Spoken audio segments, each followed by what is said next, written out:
As we all know, India is a country of various cultures, religions, and backgrounds. While linguistic diversity may be a source of pride for our country, it can also prove to be quite a detriment, leading to many communication barriers as well as a lack of national unity. By proposing a national language, we can hope to bridge this gap by enabling people from different parts of the country to speak in a standardized language. This can facilitate the administration of the government as well as economic growth by enabling efficient and effective communication between citizens. While we still need to protect and preserve our regional languages, by proposing a national language, we can aim to increase the synergy of our country as a unified nation. It can also promote equal job opportunities regardless of linguistic background. Done? Thank you so much.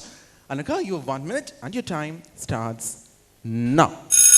India does not need a national language because that national language creates various deplementation and as well as depletion of various small languages which are present in our nation. As well as it also creates identity policies as well as various other reactionary policies which in a domino effect curtails the growth of our society. Even the constitution also gives or allows a citizen to follow their own languages as well as to make their culture a more prevalent. As it is, Article 29 of the constitution says that each and every citizen has the right to protect their own language as well as culture and script, etc. The Article 19, Clause 1, Clause A gives the freedom of speech and expression, as well as many other laws such as the CPC, Section 137 of CPC states that the government has the right to provide or to select the language which the courts or the courts rather than the High Court to do their functions, as well as the CRPC. Your time of Anagha. Now you have 5 minutes for the debate. Good luck, both of you. And your time starts now. As you have explained, the Constitution aims to protect and preserve regional languages, right?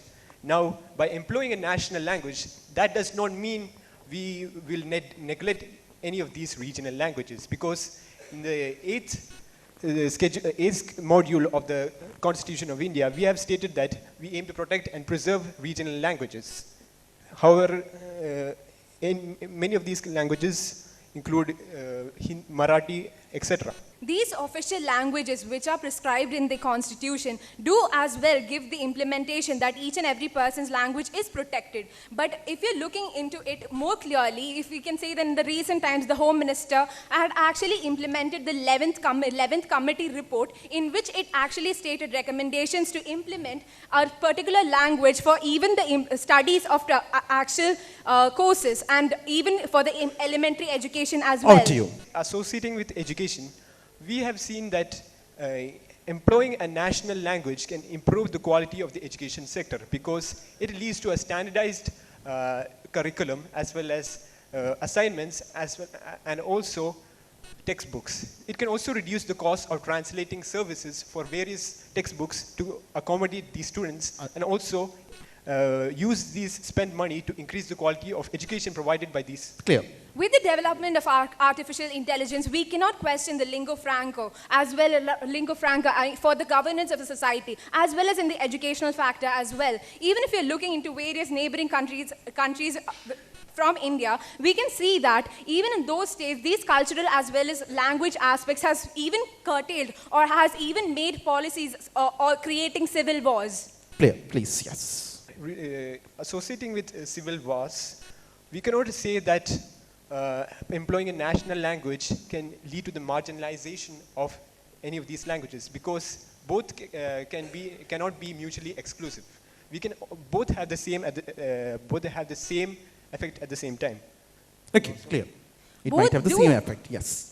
Both of them can have the same effect, but if you're looking at it closely, there is a very vast creation of disparities occurring between the communities. Even if you're looking into the constitutional aspect as well, the constitution has given preference, as well as the judiciary has given preference to such instances. In the case of Krishna Yadav versus State of Bihar, it has stated that the government can implement the languages which they prefer while implementing laws, and that is also a particular function while we are looking into the national language of our country. Out to you, please. Okay, when it comes to economy and availability of opportunities for people, when it comes to countries with higher level of linguistic homogeneity, such as countries such as USA, Sweden, etc., it has been found by the study of conducted by the Organization for Economic Cooperation and Development in 2011 that many of these countries have higher workplace mobility, which means people from other parts of the country can migrate to other parts regardless of the lack of communication, because Point they is can clear. have Yes. the same Over to you. Well, the educational factor as well as the work factor which you are talking about,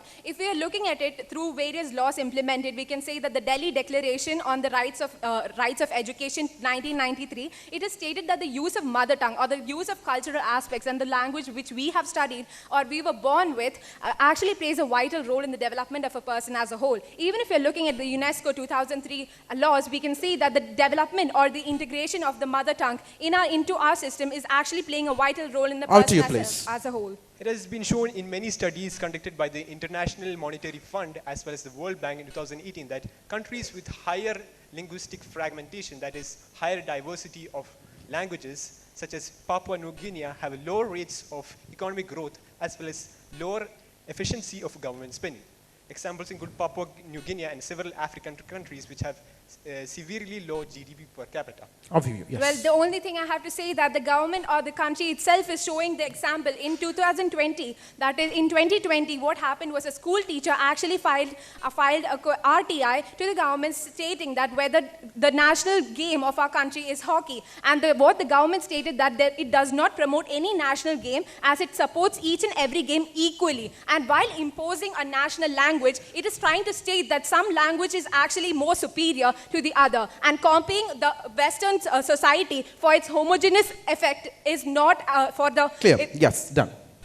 Now, it does not mean that it cannot help at all many of these rural communities. And yeah, time of both of you. Thank you so much. And now it's time for the judges to ask you questions. Just don't leave. I'm not a judge. I'm going to choice. All right. And over to the jury. Zaeem, what's the role of language in national unity? We are already a united country, right? India may be a united country in name, but there are several civil riots occurring among communities. Now, with increased national language, we can hope to bridge this gap by enabling much more increased communication as well as access to information, which could lead to reduced divisions between many of these groups. Anagha, it's your turn. And now to the judges. Judges, please. You brought in the analogy of national game from some suit filed in a court, right?